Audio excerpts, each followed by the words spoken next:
trouve ça fascinant de vous montrer un peu les pages parce que je me dis c'est hallucinant le nombre de styles graphiques qui existent dans les bandes dessinées. En fait c'est infini.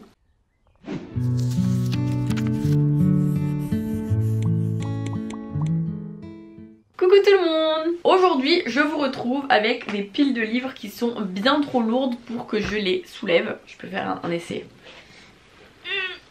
Je me suis dit que j'allais vous sortir une vidéo dédiée aux BD pendant que toute la France est au festival de la BD à Angoulême. Moi je n'y suis pas, mais je me suis dit c'est ma petite participation au mood bande dessinée du moment. Bande dessinée, roman graphique, tout ça tout ça. Et du coup aujourd'hui je ne vous présente pas des BD que j'ai lues, mais des BD que j'aimerais lire au plus vite parce que j'en ai beaucoup et que comme elles ne sont pas dans ma bibliothèque ici que je vois tous les jours, bah j'ai tendance à beaucoup les oublier finalement. Cette vidéo est là pour me rappeler que ces BD existent et surtout à chaque fois que je relis les résumés de livres, moi ça me donne toujours envie de ouf de les lire quand ça me fait envie bien sûr. Donc je me dis que cette vidéo va me servir à me donner des envies folles de lire telle ou telle BD et que ça va un peu me débloquer pour me lancer. J'espère, écoutez. Et je me suis dit que ça vous permettrait à vous d'augmenter vos wishlists et vos piles à lire de bande dessinée puisque bah, vous allez avoir un foison de titres très différents les uns des autres et j'ai pas d'avis à vous donner dessus. Donc en fait si le résumé vous inspire, tant mieux. Si le résumé ne vous inspire pas, tant pis. Je vais donc vous présenter les 26 bandes dessinées que j'aimerais lire en 2023 et j'ai hâte que vous me disiez dans les commentaires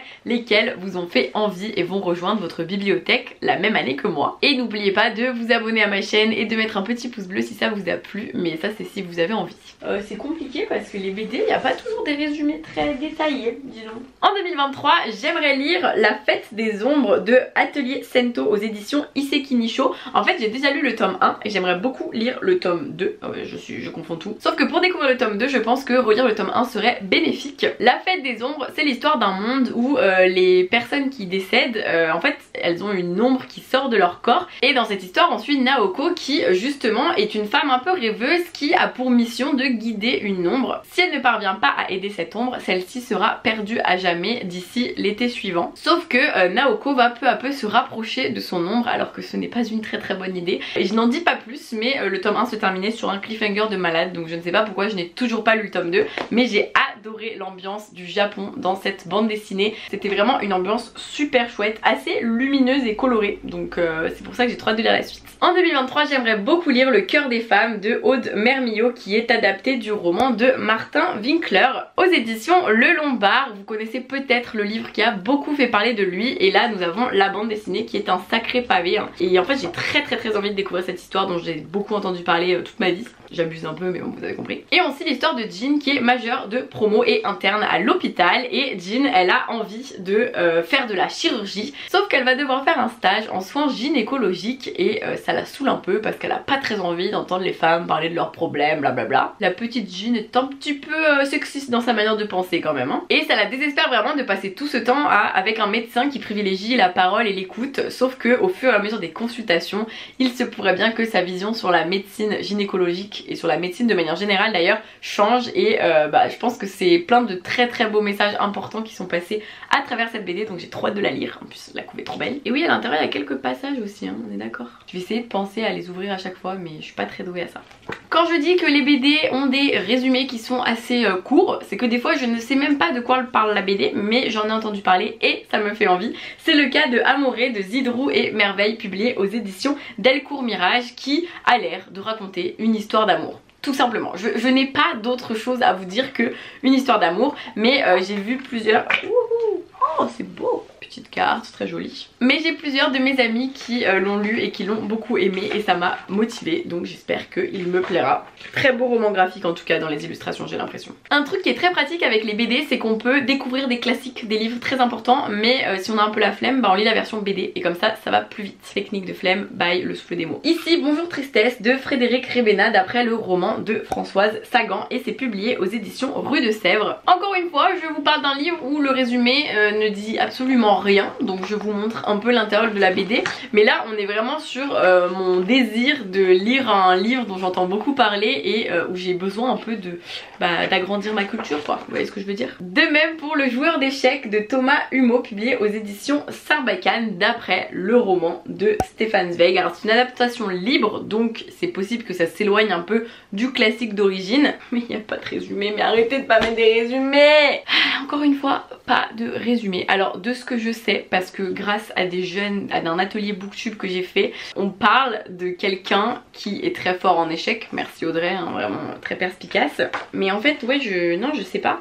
Je sais plus. En tout cas, un atelier booktube, une jeune fille m'en a parlé et ça m'a donné trop envie de le lire. Donc, version BD pour les flemmards et les flemmasses comme moi. Et aussi les gens qui aiment les BD, hein, parce que je veux dire, sans parler d'être flemmard ou d'être flemmasse, moi j'adore les bandes dessinées. Donc ça permet de lier un peu de choses, lier l'utile à l'agréable. J'ai très envie de lire en 2023 Tanz de Moran Mazar, publié aux éditions Le Lombard. Une BD qui a l'air haute en couleurs et là il y a un résumé, youhou! Ça se passe en 1957 dans une Allemagne qui est encore meurtrie par la guerre et on va suivre le personnage de Uli qui est un danseur et qui rêve de comédie musicale et de Broadway. Sauf que ça contraste avec le monde moderne dans lequel il vit. Il va alors partir à Berlin, rencontrer un danseur américain et partir à New York pour conquérir le monde de la danse et de Broadway et tout ça. Je n'en avais entendu que des bons avis, ça a l'air, ouais, ce que je vous disais, très coloré, très particulier dans le dessin, mais en même temps j'ai très envie de découvrir cette BD. Donc j'espère que ça me plaira autant que à toutes les personnes que j'ai vues et qui ont adoré. Évidemment Timothée Le Boucher est dans cette sélection puisque j'ai lu presque toutes ses bandes dessinées, mais pas celle-ci qui a l'air assez horrible. Elle s'appelle Dans les vestiaires et elle est publiée aux éditions La Boîte à Bulles. Le résumé nous laisse entendre qu'on va suivre un peu une sorte de huis clos dans les vestiaires avec tout ce qui s'y passe, parce que les vestiaires c'est un lieu assez intime et en même temps assez terrifiant pour certains adolescents. C'est donc un livre qui aborde la puberté, les excès de la puberté, les blessures du corps et les blessures de l'esprit. Timothée Le Boucher c'est une de ses premières BD, donc on voit que son style est quand même le même qu'à présent mais en moins affiné je dirais. Écoutez, j'ai vraiment hâte de découvrir la BD, mais en même temps ça m'inquiète un peu parce que ça a l'air sombre et que Timothée Le Boucher, je sais à quel point il sait faire des trucs assez glauques. En 2023 j'aimerais lire la saga complète Les Carnets de Cerise parce que j'avais lu le tome 1 et je n'ai pas continué alors que c'est très chouette et tout mignon. C'est l'histoire d'une jeune fille qui s'appelle Cerise et qui tient un carnet, donc elle raconte des histoires et là elle va raconter une histoire où avec ses copines elles vont faire une mystérieuse découverte et on va suivre ça dans son journal mais aussi au format BD comme vous pouvez le voir. Ce sont des illustrations très jolies, un univers assez chaud et chaleureux et tout doudou et moi j'avais vraiment aimé le tome 1 donc j'ai trop hâte de lire la suite et je me souviens qu'il y avait pas mal de... Enfin il y avait la présence d'animaux, je sais pas pourquoi je me souviens de ça mais je m'en souviens. En même temps il y a un lion sur la couverture donc en 2023 il faut lire les 3 autres. Peut-être relire le tome 1 avant, c'est vraiment ma petite routine pour les BD, c'est que je relis souvent les tomes précédents, c'est comme pour les mangas. En 2023 j'aimerais lire Ibakusha de Sina Barboni, publié aux éditions Air Libre, qui raconte l'histoire de Ludwig qui est allemand et d'une jeune femme qui est japonaise. Ils vont se lier pour l'éternité en 1945 à Hiroshima. Depuis cette date, Ibakusha c'est le nom donné aux survivants des attaques nucléaires dans les villes de Nagasaki et d'Hiroshima. Et c'est un livre qui va poser des questions justement sur cette histoire d'amour mais aussi sur l'instant d'après, toutes ces péripéties, tous ces drames, toute cette horreur et écoutez ça m'attire pas mal. Pour vous tourner cette vidéo je vous avoue tout hein, je suis un peu allée dans ma bibliothèque et j'ai lu des résumés en me disant bon bah lesquels je vire déjà et lesquels je garde et lesquels me font envie sur le moment et celui-ci en voyant la couve je me suis dit je sais pas et en lisant le résumé bah ça m'a tout de suite motivée. J'ai très envie de lire en 2023 Radium Girls de Si, publié aux éditions Glénat. Apparemment il est phosphorescent dans la nuit, trop stylé et justement c'est l'histoire du radium qui va faire son entrée fracassante aux États-Unis dans les années 1920, qui a été découvert par Marie Curie et qui permet avec son aura phosphorescente en 1918 à plusieurs jeunes filles de travailler justement leur quota de cadrans de montre avec cette peinture si spéciale qui permet de lire l'heure dans le noir, sauf que cette association entre elles va potentiellement causer leur perte. Alors je n'en sais pas plus mais ça m'intrigue beaucoup et surtout avec tous les avis que j'ai lus sur cette BD et j'adore la colorimétrie de la BD en fait. Je trouve ça hyper beau, ces petites couleurs pastel entre le violet et le vert le jaune fluorescent. On reste sur les femmes avec Culottée de Pénélope Bagieux, l'intégrale des 2 tomes. Ce sont 30 portraits de femmes qui ont lutté contre vents et marées pour faire ce qu'elles avaient à faire dans le monde. Donc je suis très impatiente de découvrir ces portraits, surtout que je sais à quel point c'est une BD qui est vivement recommandée par tout le monde. Donc vous voyez, c'est vraiment une sorte de BD un peu biographique sur des personnalités ou des personnes qui ont, enfin des femmes d'ailleurs, qui ont accompli des grandes choses. Et je trouve ça hyper chouette parce que à la fois c'est enrichissant et en même temps c'est une bande dessinée, donc c'est très agréable à lire et à découvrir aussi, donc j'ai hâte de m'y mettre. J'aimerais lire en 2023 Love Love Love de Kit Toussaint et Andrés Garrido, publié aux éditions Dupuis. C'est un univers dystopique dans lequel les robots cohabitent avec les humains, sauf que on va évidemment suivre une histoire d'amour entre robots et humains, ce qui n'est pas vu d'un très bon oeil et ce qui va justement poser des questions sur l'omniprésence des robots, qu'est-ce que ça pourrait changer à notre rapport aux autres, etc. Moi ça m'intéresse beaucoup les dystopies comme ça, j'adore. J'aimerais beaucoup lire La Brigade des Cauchemars de Franck Tillier, Guillaume-Guy Dumont et Orac, publié aux éditions Jungle, collection Frisson. C'est l'histoire de Tristan et Esteban qui ont 14 ans et qui font partie de la Brigade des Cauchemars, c'est-à-dire qu'ils viennent en aide aux jeunes qui n'arrivent pas à se débarrasser de leurs mauvais rêves grâce à un dispositif expérimental hyper puissant qui leur permet d'aller dans les cauchemars et d'en détruire l'origine. Incroyable, moi j'adore le concept. Sauf que lorsque Sarah va arriver dans la brigade, les 2 garçons ils vont être assez intrigués par elle et par ses cauchemars. Ils ont l'impression qu'on leur donne pas toutes les informations et surtout Esteban a l'impression de connaître Sarah. Mais d'où ? Je ne sais pas. Franchement, ça me donne trop envie. Cette BD, dès que j'ai vu le résumé, j'ai été hyper intriguée par cette histoire. Je trouve le concept trop bien. Donc c'est pour ça que j'ai vraiment très envie de me lancer. Je trouve ça fascinant de vous montrer un peu les pages parce que je me dis c'est hallucinant le nombre de styles graphiques qui existent dans les bandes dessinées.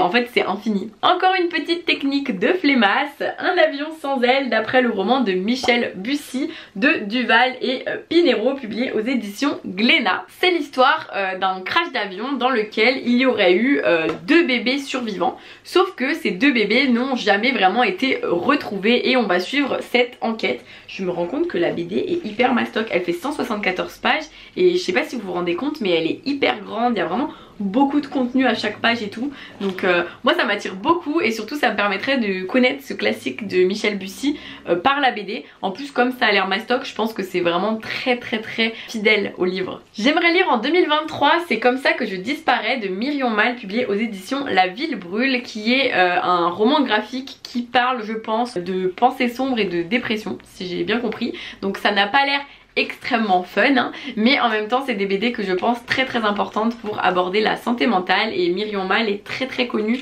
pour ses bandes dessinées justement. En tout cas j'ai beaucoup entendu parler d'elle et à chaque fois qu'elle sort une nouvelle BD je la vois passer sur les réseaux sociaux, donc j'ai hâte de me faire mon propre avis sur son style. J'ai très envie de lire en 2023, alors je ne sais pas si j'ai déjà lu ce livre ou pas, c'est un peu la grande interrogation. Soit je l'ai beaucoup résumé en vidéo et donc je pense l'avoir lu mais non, mais en même temps quand je feuillette ça me dit rien. Donc c'est Edelweiss de Mayenne et Mazel, publié aux éditions Vent d'Ouest et c'est l'histoire de Olympe et Edmond qui vont se rencontrer en été 1947. Lui c'est un ouvrier et il ne se doute pas que cette bourgeoise au caractère bien trempé va bouleverser sa vie puisque son rêve à elle c'est de gravir le Mont Blanc comme son aîné l'avait fait avant elle. Edmond va promettre de l'aider à réaliser son rêve, sauf que quand le sort va s'acharner ça va être difficile pour eux de tenir leurs objectifs et de tenir cette promesse. Moi ça me donne très envie. Écoutez, je pense qu'il n'y a pas de meilleure période que l'hiver pour lire cette BD sur l'escaladage du Mont Blanc. Escaladage bien sûr, ça existe ce mot Audrey, c'est connu. Là encore c'est vraiment le résumé qui m'a conquise, même si la couverture je trouve attise aussi un peu la curiosité. En 2023 j'aimerais lire Collaboration horizontale de Navi, Carole et Morel, publié aux éditions Delcourt. Encore une fois je sais plus si je l'ai lu ou pas, je ne pense pas. En fait j'ai offert cette BD, je l'avais achetée à Livre Paris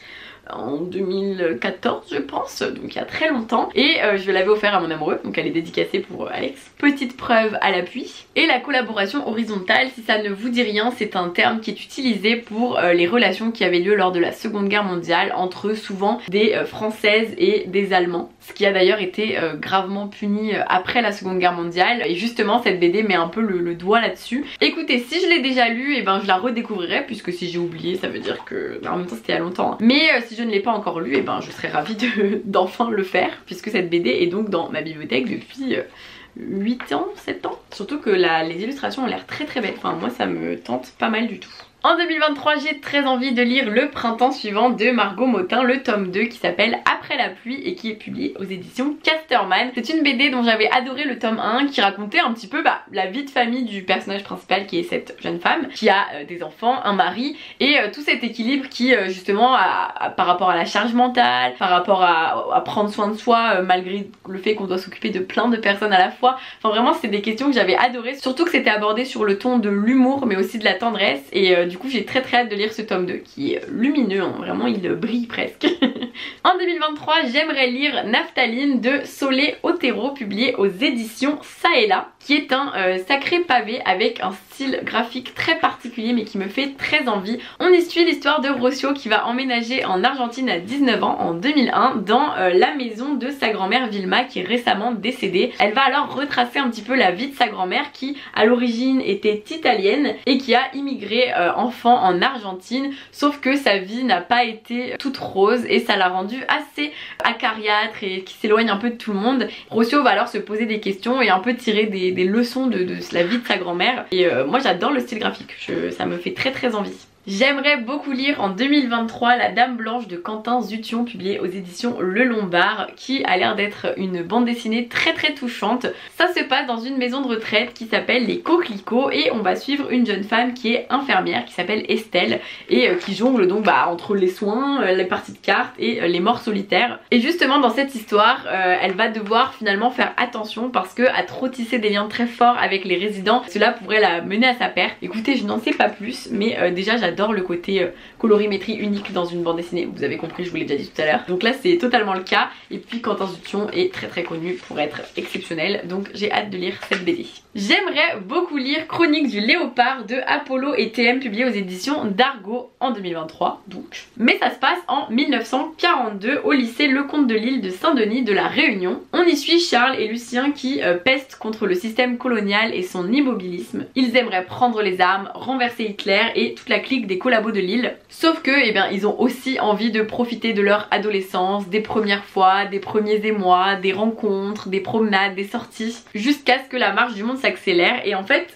Apollo et TM sont eux-mêmes des anciens élèves de l'établissement réunionnais dont ils parlent dans cette BD et ils y dressent une fresque romantique, romanesque de l'adolescence et des années lycée. Écoutez moi ça me donne très envie. Ah on est encore sur une colorimétrie qui varie mais qui reste assez unie, enfin vous comprenez ce que je veux dire? Là c'est orange, là c'est jaune. Merci Audrey, tu connais tes couleurs. Et nous arrivons à la dernière bande dessinée, le dernier roman graphique que j'aimerais lire en 2023. Il s'agit de Suzette ou le grand amour de Fabien Toulmé, publié aux éditions Delcourt. L'histoire de Suzette, une dynamique octogénaire qui vient de perdre son mari. Et Noémie, sa petite fille, elle vit quant à elle sa première véritable histoire d'amour et de couple. Elles vont échanger l'une et l'autre sur l'amour de manière générale et Noémie va découvrir que sa grand-mère n'a jamais vraiment été heureuse dans son mariage car elle pensait encore à son amour de jeunesse qu'elle n'a jamais retrouvé. Elles vont alors décider de faire leur valise et de prendre la route en quête de ce passé romantique. Durant ce périple, elles vont beaucoup discuter de leur vision de l'amour, du couple, des choses qui durent et j'ai entendu énormément... Oh encore des cartes, vraiment putain mais elles sont trop belles en plus. C'est bien de faire des vidéos comme ça, vous voyez, je découvre des pépites dans les pépites.